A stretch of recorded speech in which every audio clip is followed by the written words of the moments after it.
Ladies and gentlemen, welcome to Lucore Automotive. As you can tell, I am not at Lucore Automotive today. In fact, I'm a really long way away from Lucore Automotive in northern Iowa. The land of corn. And I'm visiting somebody you may recognize if you're a YouTube person. Junkyard Diggs is in the house. Well, more importantly, I'm in his house. Yeah, there you go. So I met this gentleman on the Hot Rod Power Tour a couple weeks back because of the crazy Pontiac Le Mans safari vehicle that he built. Yep. And as a fellow Pontiac person, it struck me as something amazing. So I have been following along with this gentleman, and he posted something the other day on Instagram that he needed to get rid of. And it was like 11 o'clock at night or so. Oh, the perfect time. Yeah. Laying on the couch, not working, happened to look at my phone. Uh-oh. Yeah, that was almost exactly what it was. I know what I was doing. Yeah, you hit your target audience really well. So he has something for sale, and it needs to come back with us. And that's why I'm here, and I have the truck and the trailer, and it's coming back with us. So, all good news for me. Yeah, a bad decision from one person to another. Yes, exactly. I'm just relocating bad decisions, that's all. Passing them on. It's that thing way back there in the corner underneath the lift. Stay tuned, this is gonna be interesting.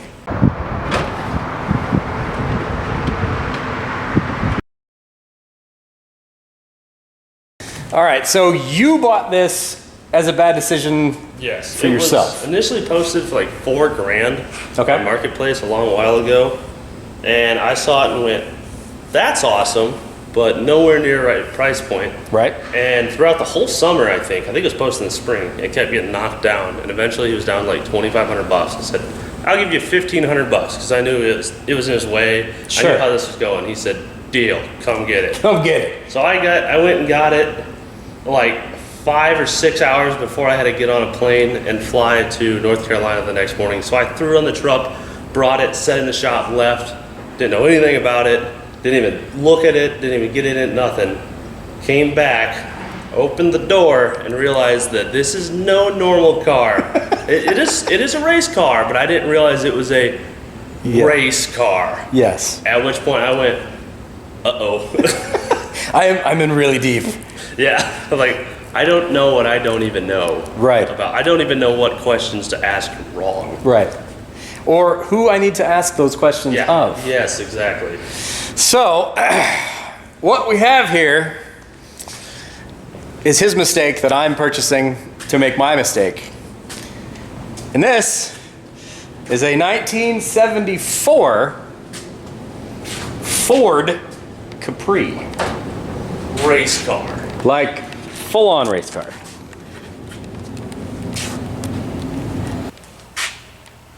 So yeah, this thing is intense. I don't fit because I got like 2x4s for legs, and they just keep going. And they run my knees into the steering wheel, which I thought, okay, you can move the seat. But then I saw like, no, you really can't. No, you can't. This car is built around a cage. Yes. And you could probably get a wider seat, but that's about it. It is built for a person that is exactly this size. Yeah. So, front end took a whack at some point in time in the early 2000s. Yeah, I want to say around 07 is the last I saw on the logbooks. Okay. A guy named Mark Bracewell apparently really loved this car, raced it in Kansas City. It was built in New York, worked its way to Kansas City through different owners. Someone in front of him spun out and collected this car in the corner, and he was pissed. Unfortunately, he never got to race it again because he passed away a few years later due to cancer. And I'm assuming somewhere in that struggle sold off the driveline and the front end came off and never got back to it. So it was left like this and sold in an estate sale. So yeah, there's no driveline. We don't know anything about the car besides what we can find out from this one sticker, which I found the Facebook group for Age and Treachery Racing, and a few people knew the guy, and that's the only reason I know any of that. Okay. But beyond that, all of our information about this car from the day it was born as a race car is in this packet right here. And when I say all information, I mean every single lap and tire pressure change it has had since 1984. The car was born as a beautiful deep blue, the first rendition. I think it's been wrecked before. That happens to race cars. Yeah. So this is 1989. The first pictures of the car. I like those rims a lot better, just saying. Yeah. Those are pretty sweet. And later on in life, I think it had been wrecked once. You can see some weld marks up front. But this is 1998. And this is the paint job it sports now. So all we're missing is all of that. Yeah. Yeah. Like if it was a Mercury Capri, that'd be like, okay, yeah, like, there's a few of those around. But no, this is a Ford Capri, which was built in Britain. I don't even know why it's in America. Yeah. I don't even know if it's supposed to be right-hand drive. I don't know anything. I'm sure there are a few. But the cool stuff is you have these. These are the logbooks for the car. 1982 was when it first started racing, so we don't have a picture of it Road originally. Atlanta. But here's... Hey, even the paint code. Oh, yeah. That's probably the blue. Yeah. So here's every driver name, lap, tire pressure, change, and reading that this car did at Road Atlanta. And then there's the next one. And it's Charlotte. Mid-Ohio. Hey, there you go. So this goes on and on and on. 12 hours on the engine at this point. And this is the most thorough thing I've ever seen in my life. It's every single lap and change they ever made. Like here's some changed starting motor. Notice metal damage side of bell housing and front face of flywheel. Mounted all new tires. Changed right outer brake pad. And there's two of these. Here's the second one. Also completely full. Well, actually no, this one's not completely full. But there's Sebring. A bunch of more changes in Pocono. here. Yeah.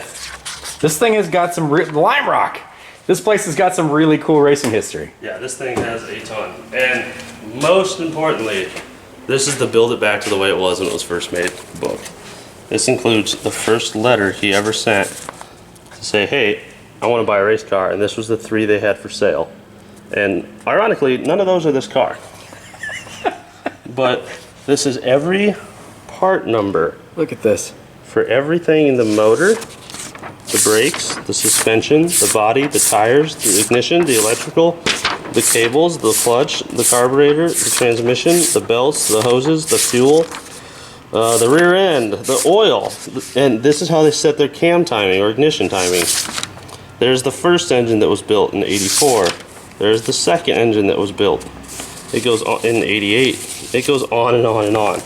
And then at the back, after all that, you have some more sales notes and all the manuals for anything that's on the car. All the things purchased in the mid-'80s, mid-'90s. Like there's a Holley electric fuel pump and regulator installations. There's that toe in, toe out. Yeah, that's got to be toe in, toe out. So this is the most, and then more tech logs for all the races. There's Pinoco again. Yeah, this is the most thoroughly documented car I would say I have ever seen. Probably, arguably, that's around. As far as, and I don't know, maybe this isn't normal with race cars. Again, I don't know what I don't know about this. But well, that was also all pre-digital age too. Yeah, handwritten that much. It's insane.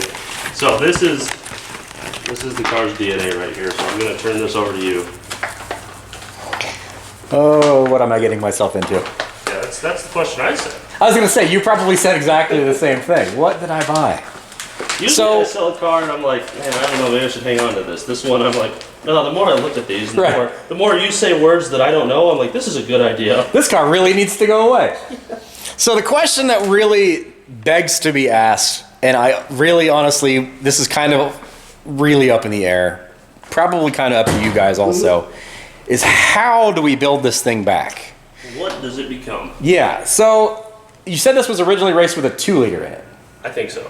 We think so. 2.1, somewhere around. So originally in Ford Europe, this was like their version of the Mustang for road racing kind of stuff. And it did a really, really great job, like British Touring Car Championship and all that kind of stuff. These were great cars. They were raced with 4 cylinders because England.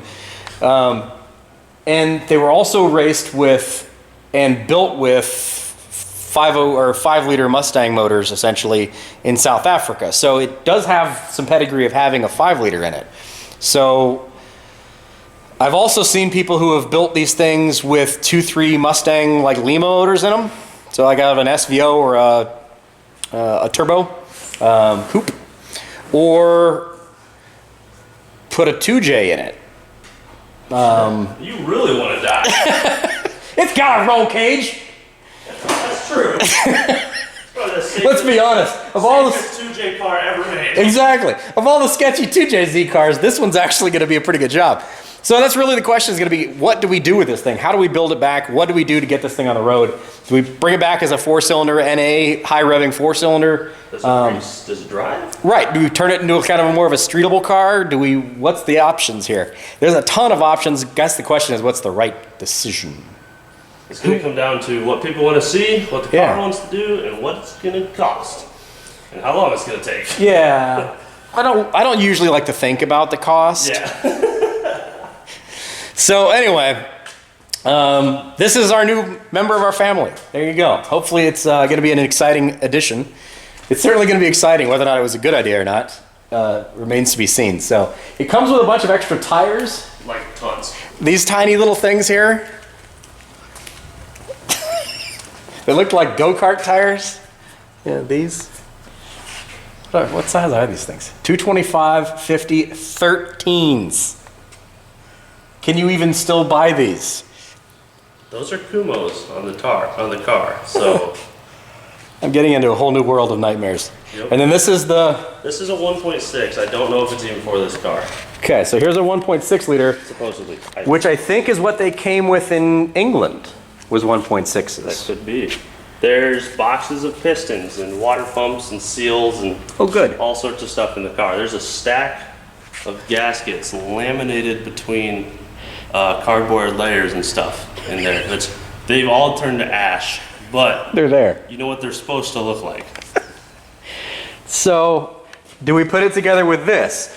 And at this point in time, all of you people who know way more about this car than he and I do, please chime in. Tell us what you think. It spins. It at least moves. Yeah. I think that's smaller than my forklift engine. So the car probably weighs as much as the rack itself on the forklift. Yeah. So it makes sense. Want to pull it out? Yeah. Let's see.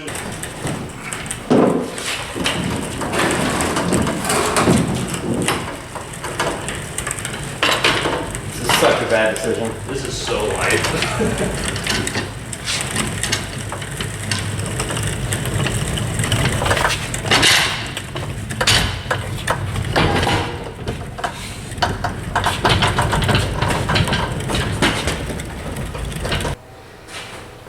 It's a really cool little car, man.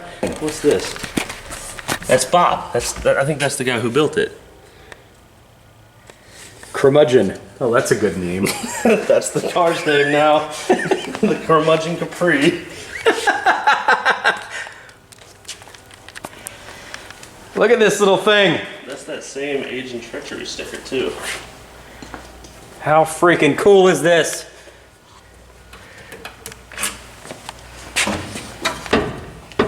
So here's all your engine parts.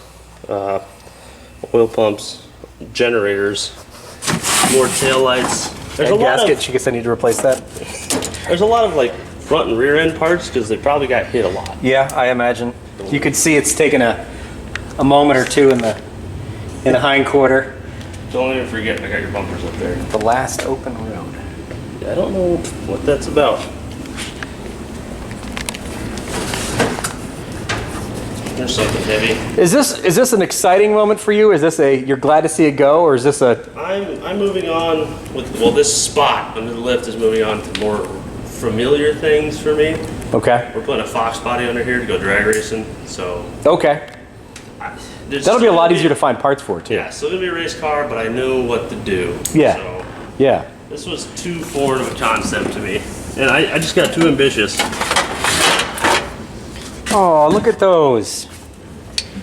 Look at those little pistons and connecting rods. Here's another box of piston heads at least. Look at that.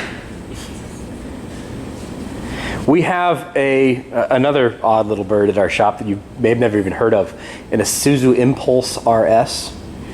It was, you've seen like Eclipse GSXs? Yeah. Like the turbo 4-cylinder manual transmission Eclipses? Version of that. This is built by Isuzu. That's a manual transmission, 1.6 liter, turbocharged 4-cylinder. Sounds like you just go right into this. It's the same kind of situation where it's like super rare and super weird. And why would you build one of those? Why would you do that? You have to make a little pit stop thing before you leave.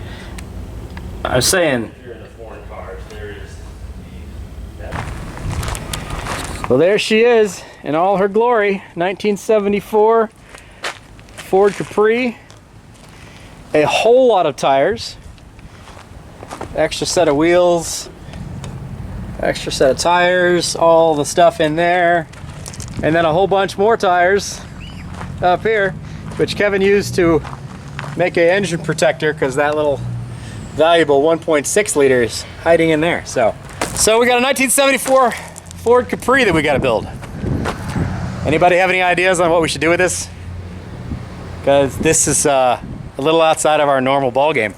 Normally it's not the completely vintage actual race cars that we deal with, but this should be interesting. I don't know how in the world we're going to bring this back to life, what kind of life it's going to live after this, but that's what you watch for, right? Anyway, we're going to go grab some lunch since I'm up here, and we're going to hang out with Luke, I believe, Thunderhead 289.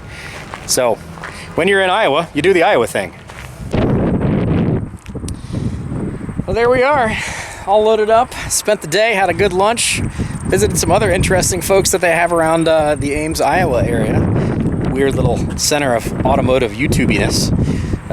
This gentleman here behind me, Steve, has a lot of European cars, and by a lot of European cars, I mean a lot of European cars. Note to self, never build a building where I could just store my own stuff in it. Anyway, there you go. Now I've got 11 hours of driving that way. And yeah, so then I get to figure out what we're going to do with this thing. It's still absolutely up in the air. I know there's going to be a lot of you people who see this video and who know about this car, who know the history of the racing of this car, who know what we should do with this car. And honestly, I really would appreciate the information, because this is something that we're going a little outside of our comfort range on. This is not something we've ever done before. And it's not a platform that's really supported. There's not a ton of these out here, so finding parts and pieces, and obviously we're going to need a front clip and other things for it. It doesn't have a drivetrain in it because that was sold off, so there's definitely going to be a long process to bring this thing back to its glory days, but we're going to do our best. So anyway, hopefully you guys have enjoyed this. Another new member of the family at the Church of Bad Decisions here at Lucore Automotive, and yeah, stay tuned. If you're not subscribed, please do click on that subscribe button. We do appreciate new subscribers. All of you subscribers who have been here before and supported us along the way, we appreciate you as well. Drop a comment in the comment section below. Let us know what you think we should do with this little Ford Capri. Or if you have any unbelievably valuable information, let us know. You made it this far, click on the like button, because you made it this far and it lets YouTube know that you're actually paying attention. Thanks much. We appreciate you being here. Time for me to take a road trip. We'll see you later. Bye-bye.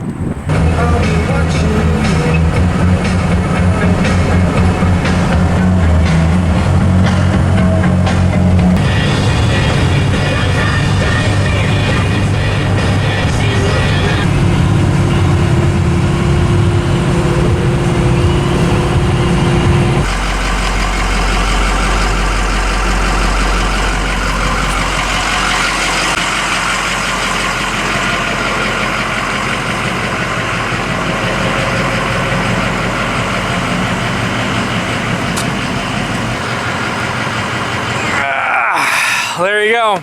Drive is done. Whew. Capri's made it all the way back to Columbus, Ohio. Normally I wouldn't have pushed it quite that bad, but with as bad of traffic and road construction as going on in Indianapolis and all the way in the east, it just wasn't worth it. So push it through tonight. That way I've got it done. It's here and I don't have to deal with 2 hours of backed up traffic tomorrow, which I know I'm gonna have to deal with. So there you go. It's done. It's back. It's here. What we do from here, who knows? You guys are gonna all help out with that one. Give us some ideas. Give us some input. I'm gonna go home. I'm a little tired. Good night.